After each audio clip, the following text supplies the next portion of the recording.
नमस्कार दोस्तों, आप सभी का स्वागत है आपके अपने चैनल राज एग्ज़ाम अड्डा में। आज की क्लास हमारी उत्तराखंड की क्लास रहने वाली है और उत्तराखंड की क्लास में हम महत्वपूर्ण प्रश्नों पर डिस्कस करने वाले हैं। हर एक प्रश्न को हम विस्तार पूर्वक देखने वाले हैं और सभी पॉइंटों पर हम विस्तार पूर्वक चर्चा करने वाले हैं। आज का जो सबसे पहला हमारा क्वेश्चन रहने वाला है, हिमालय संग्रहालय की स्थापना किस वर्ष हुई है। तो हिमालय संग्रहालय की स्थापना जो हुई है वो 2005 में हुई है। कब हुई है हिमालय संग्रहालय की स्थापना? 2005 में हुई है। और कहाँ पर? नैनीताल के अंदर। अन्य संग्रहालयों की बात करें जैसे कि मौला राम चित्र संग्रहालय, जो कि कहाँ पर है? श्रीनगर, पौड़ी गढ़वाल के अंदर है। और इसी को मौला राम आर्ट गैलरी के नाम से भी जानते हैं। इसके अलावा नरेंद्र शाह संग्रहालय कहाँ है? नरेंद्रगढ़ टिहरी के अंदर है। कुंवर विचित्र सिंह संग्रहालय कहाँ है? तो टिहरी गढ़वाल के अंदर है। वीरेंद्र शाह संग्रहालय कहाँ पर है ये? तो वीरेंद्र शाह संग्रहालय देहरादून के अंदर है। गिरजा किशोरी जोशी संग्रहालय कहाँ पर है? तो ये अल्मोड़ा के अंदर है। बैरिस्टर मुकुंदीलाल संग्रहालय कहाँ पर है? तो ये श्रीनगर के अंदर है। जीवी पंत राजकीय संग्रहालय कहाँ है? तो अल्मोड़ा के अंदर है। और इसकी स्थापना कब की गई? गुरु गोविंद बल्लभ पंत राजकीय संग्रहालय की स्थापना कब हुई? तो 1979 के अंदर हुई। और कहाँ पर हुई? अल्मोड़ा के अंदर की गई। सुमित्रा नंदन पंत स्मृति संग्रहालय कहाँ है? तो कौशानी के अंदर है। महादेवी वर्मा संग्रहालय कहाँ है? तो रामगढ़ नैनीताल के अंदर है। और इसी का अन्य नाम क्या है? मीराकुटी। मीराकुटी किसका अन्य नाम है? तो महादेवी वर्मा संग्रहालय का नाम है, जो कि कहाँ है? रामगढ़ नैनीताल के अंदर है। नैन सिंह मिलमवाल संग्रहालय कहाँ है? मुंशारी के अंदर है। मुंशारी पिथौरागढ़ के अंदर। और सुमेरु संग्रहालय ये भी पिथौरागढ़ के अंदर है। सुमेरु संग्रहालय की स्थापना कब की गई? तो 1966 में। कब की गई सुमेरु संग्रहालय की स्थापना? 1966 में की गई। और किनके द्वारा? मदन सिंह भट्ट के द्वारा। और कहाँ पर? पिथौरागढ़ के अंदर। कुमायूं रेजिमेंट संग्रहालय कहाँ है? रानीखेत के अंदर है। और इसकी स्थापना कब होती है? 1970 में होती है। जिम कार्बेट संग्रहालय जो कि कालाढूंगी में है, और इसकी स्थापना कब होती है? 1965 के अंदर होती है। फैजरिक स्मेटा तितली संग्रहालय कहाँ पर है? तो ये भीमताल नैनीताल के अंदर है। लोक संस्कृति संग्रहालय कहाँ है? भीमताल नैनीताल के अंदर है, जिसकी स्थापना 1983 में यशोधर मटवाल के द्वारा की जाती है। तो ये कुछ प्रमुख संग्रहालय हैं जिनको हमें याद रखना है, और इनके ज़िले क्या हैं, किसने कब स्थापना की है, और इन सभी पॉइंटों पर हमने डिस्कस किया, जो कि आगामी एग्जाम के पॉइंट ऑफ व्यू से काफ़ी महत्वपूर्ण रहने वाले हैं। तो जो सबसे पहला हमारा क्वेश्चन बना था कि हिमालय संग्रहालय की स्थापना कब की गई, तो हिमालय संग्रहालय की स्थापना 2005 में की गई। अगले क्वेश्चन की ओर चलते हैं। अगला क्वेश्चन हमारा है, फूलों की घाटी को नंदन कानन कहा जाता है। तो फूलों की घाटी को नंदन कानन भैया किस में कहा जाता है? तो फूलों की घाटी को नंदन कानन स्कंद पुराण के अंदर कहा जाता है। फूलों की घाटी राष्ट्रीय उद्यान की बात करें, इसकी खोज 1931 में किनके द्वारा की जाती है? तो फ्रैंक स्माइथ के द्वारा इनकी खोज की जाती है। फूलों की घाटी का क्षेत्रफल कितना है? तो 87.5 वर्ग किलोमीटर इसका क्षेत्रफल है।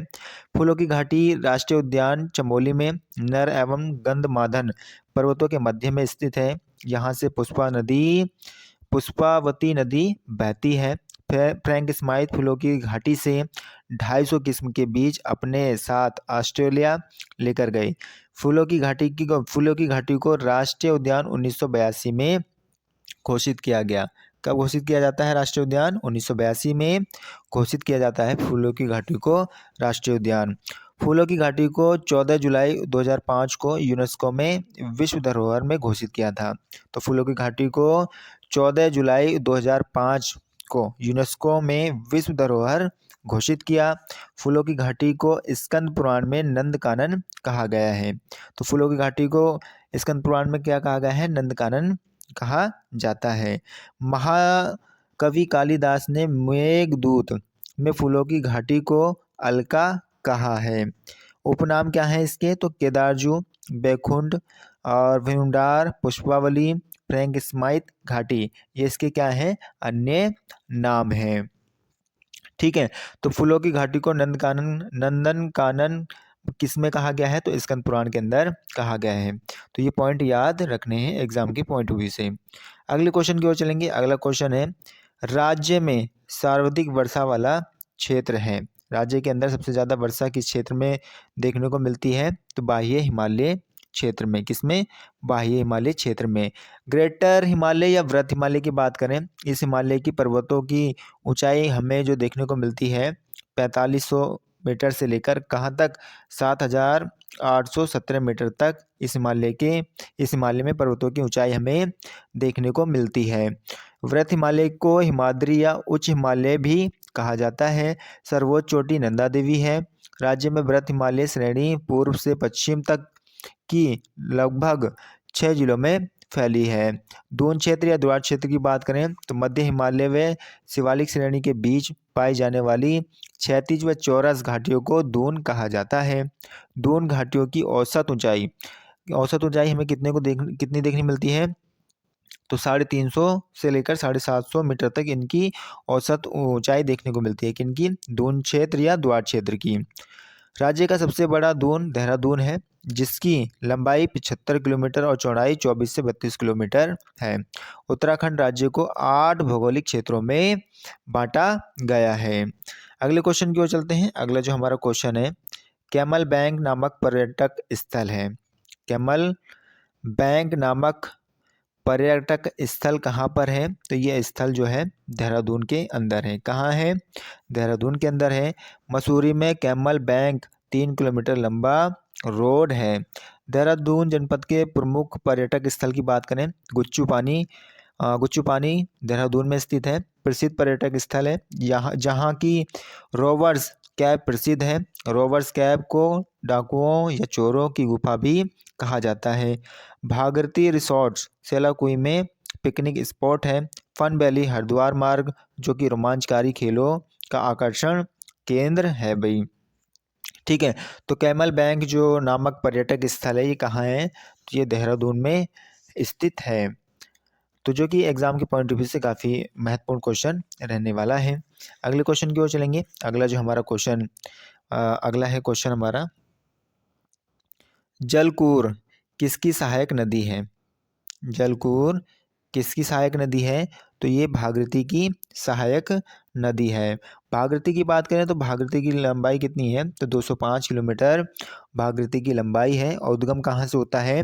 तो गंगोत्री ग्लेशियर के गौमुख से होता है, जिसमें सबसे पहले गंगोत्री मंदिर के समीप बाईं ओर से रुद्रगंगा नदी मिलती है। भागीरथी में दाहिनी ओर से भैरव घाटी जानवी नदी में मिलती है, जो थांगला दर्रा से निकलती है। भागीरथी की सबसे बड़ी सहायक नदी भिलंगना है, जो बाईं ओर से गणेश प्रयाग यानी पुरानी टिहरी में मिलती है। अलकनंदा नदी की बात करें, अलकनंदा की उत्पत्ति सतोपंत यानी चमोली से होती है और मिलन इसका देवप्रयाग टिहरी के अंदर होता है। और अलकनंदा की लंबाई कितनी है? तो अलकनंदा की लंबाई 195 किलोमीटर है। तो जलकूर किसकी सहायक नदी है? तो जलकूर भागीरथी की सहायक नदी है। अगले क्वेश्चन की ओर चलते हैं। अगला क्वेश्चन हमारा है, भानु भोपेला ने किस शासक में अमरावती के लिए युद्ध लड़ा था? किसने? भानु भोपेला ने किस शासक से अमरावती के लिए युद्ध लड़ा था? तो ये युद्ध जो लड़ते हैं बाज बहादुर शाह के लिए। किनके लिए? बाज बहादुर शाह के लिए। और बाज बहादुर शाह की बात करें तो ये 5वें चंद्रवंश के शासक होते हैं, जिनका कार्यकाल 1638 से लेकर और कहाँ तक? 1677 तक इनका शासनकाल हमें देखने को मिलता है। इसे बहादुर या जमींदार की उपाधि शाहजहां ने दी थी। तो बहादुर या जमींदार की उपाधि किनको दी गई? तो बाज बहादुर चंद को दी गई। किनके द्वारा दी गई? तो शाहजहां के द्वारा दी जाती है। बाज बहादुर ने कैलाश मानसरोवर के तीर्थ यात्रियों के लिए 1673 में गूढ़ भूमि दान दी। पिथौरागढ़ के थल में एक हथिया देवाल बाज बहादुर चंद ने बनवाया था। बाज बहादुर चंद की उम्र के अंतिम वर्षों में एक कहावत है कि बरस भयो 80 बुद्धि गई नस्सी। ठीक है, तो ये इनकी अंतिम उम्र की क्या है? कहावत रही है। अगले शासक की बात करें, जैसे कि भीष्मचंद्र की बात करें, तो भीष्मचंद्र का जो शासनकाल हमें देखने को मिलता है वो 1512 से लेकर और 1530 तक भीष्मचंद्र का हमें शासनकाल देखने को मिलता है। 1514 में भीष्मचंद्र का एक ताम्रपत्र मिला था। इसने चंपावत से राजधानी अल्मोड़ा स्थानांतरित की। अल्मोड़ा के खगमरा किला का निर्माण भीष्मचंद ने करवाया था। जो अल्मोड़ा में खगमरा का किला है किसके द्वारा बनवाया गया? भीष्मचंद के द्वारा बनवाया गया था। और इनके द्वारा चंपावत से राजधानी कहाँ की गई? तो अल्मोड़ा में राजधानी की गई थी। तो ये पॉइंटें हमें याद रखनी है। ठीक है, अगले क्वेश्चन की ओर चलते हैं। अगला जो आज का हमारा क्वेश्चन रहने वाला है, उत्तराखंड सब एरिया कहा जाता है। तो उत्तरांचल सब एरिया भी किसको कहा जाता है? तो देहरादून छावनी को कहा जाता है। ठीक है, और टोटल छावनी कितनी है? तो 9 छावनियां हमें देखने को मिलेंगी। 9 छावनियां कौन कौन सी हैं? देहरादून छावनी, जिसकी स्थापना कब होती है? नवंबर 1814 में देहरादून छावनी की स्थापना की जाती है। अल्मोड़ा छावनी की बात करें तो अप्रैल 1815 में अल्मोड़ा छावनी की स्थापना होती है। और लंडोर छावनी की बात करें तो इसकी स्थापना 1836 में की जाती है। नैनीताल छावनी की स्थापना 1841 में होती है। रुड़की छावनी की स्थापना 1853 में होती है। चक्राता छावनी की स्थापना 1866 में बनी और पूर्ण रूप कब हुई? 1869 में। 1800 यानी कि 1866 में ये बनना स्टार्ट हुआ और पूरा कब हुआ? 1869 में ये पूर्ण हुआ। रानीखेत और कौन सी? चक्राता छावनी। रानीखेत छावनी की बात करें, ये 1871 में छावनी परिषद व 1948 में कुमायूं रेजिमेंट का मुख्यालय बना था। कौन? रानीखेत छावनी। लैंसडाउन छावनी 5 मई 1987 को बना। और लैंसडाउन छावनी की बात करें तो 5 मई 1987 को लैंसडाउन छावनी बनती है। और 4 नवंबर 1987 को कर्नल मैनवेरिंग ने छावनी बसाई और जहां गढ़वाल राइफल का मुख्यालय बनाया गया। और क्लेमेंट टाउन छावनी की बात करें तो ये 1936 या 41 के लगभग आसपास जाकर ये बनी। तो ये 9 छावनियां हैं और इन 9 छावनियों से भी क्वेश्चन हमारे एग्जाम में देखने को मिलते हैं और इनको याद करना। तो उत्तरांचल सब एरिया कहा जाता है, किसको कहा जाता है? तो देहरादून छावनी को उत्तरांचल सब एरिया कहा जाता है। अगले क्वेश्चन की ओर चलते हैं। कुमायूं भाषा दिवस मनाया जाता है। तो कुमायूं भाषा दिवस जो मनाते हैं वो कब मनाते हैं? कौन सा दिवस? कुमायूं भाषा दिवस कब मनाया जाता है? तो कुमायूं भाषा दिवस जो मनाया जाता है वो 1 सितंबर को मनाया जाता है।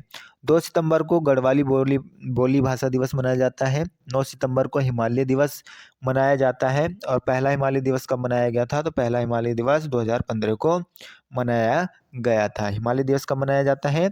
तो 9 सितंबर को हिमालय दिवस मनाया जाता है। 10 सितंबर को उत्तराखंड गौरव दिवस मनाया जाता है। और भारत रत्न गोविंद बल्लभ पंत के जन्मदिन के रूप में इस दिवस को मनाते हैं।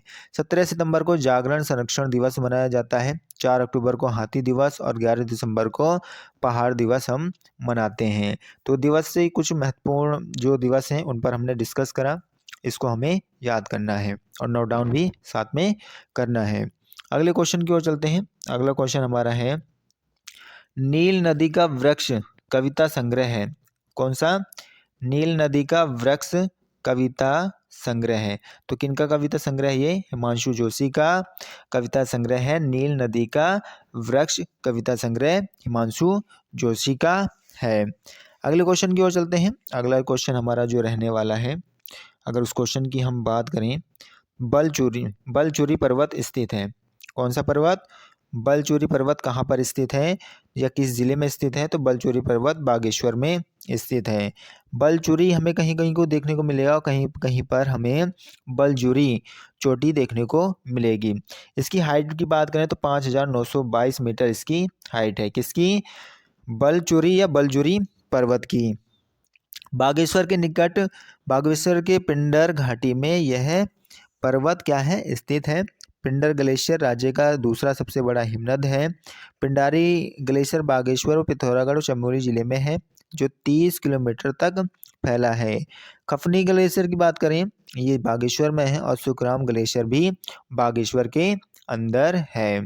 अगले क्वेश्चन की ओर चलते हैं। अगला जो हमारा क्वेश्चन है, गोरखा प्रशासन में कार्यरत सेना को कहा जाता है।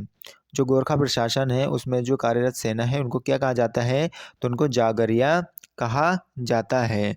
गोरखाओं की बात करें तो कुमायूं पर गोरखाओं का जो अधिकार हुआ 1790 में। कब? 1790 से लेकर और कहाँ तक? 1815 तक कुमायूं में गोरखाओं का जो हमें शासनकाल देखने को मिलता है और ये 25 वर्ष तक इनका ये प्रशासन रहता है। कितने वर्षों तक इनका प्रशासन रहता है? तो 25 वर्षों तक इनका प्रशासन देखने को मिलता है। 1790 में हवालबाग में हुए साधारण युद्ध में चंद राजा महेंद्र चंद परास्त हुआ और अल्मोड़ा किले पर गोरखों का कब्जा हुआ। 1790 में अल्मोड़ा पर अधिकार के समय नेपाल नरेश रण बहादुर शाह था। उत्तराखंड में गोरखा प्रशासन को गोरख्याली कहा जाता है। उत्तराखंड में गोरखा प्रशासन को क्या कहा जाता है? तो उत्तराखंड में गोरखा प्रशासन को गोरख्याली कहा जाता है। तो गोरखा प्रशासन में कार्यरत सेना को क्या कहा गया? तो गोरखा प्रशासन में कार्यरत सेना को जागरिया कहा गया है। अगले क्वेश्चन की ओर चलेंगे। अगला क्वेश्चन है, उत्तरांचल रत्न पुरस्कार की शुरुआत कब से की गई थी? तो उत्तरांचल रत्न पुरस्कार की शुरुआत 2016 से की गई थी। कब की गई? 2016 से उत्तरांचल रत्न पुरस्कार की शुरुआत की गई थी। अगले क्वेश्चन की ओर चलते हैं। अगला क्वेश्चन हमारा है, पामो के सूर्य मंदिर से किस शासक के क्षमादान का उल्लेख मिलता है?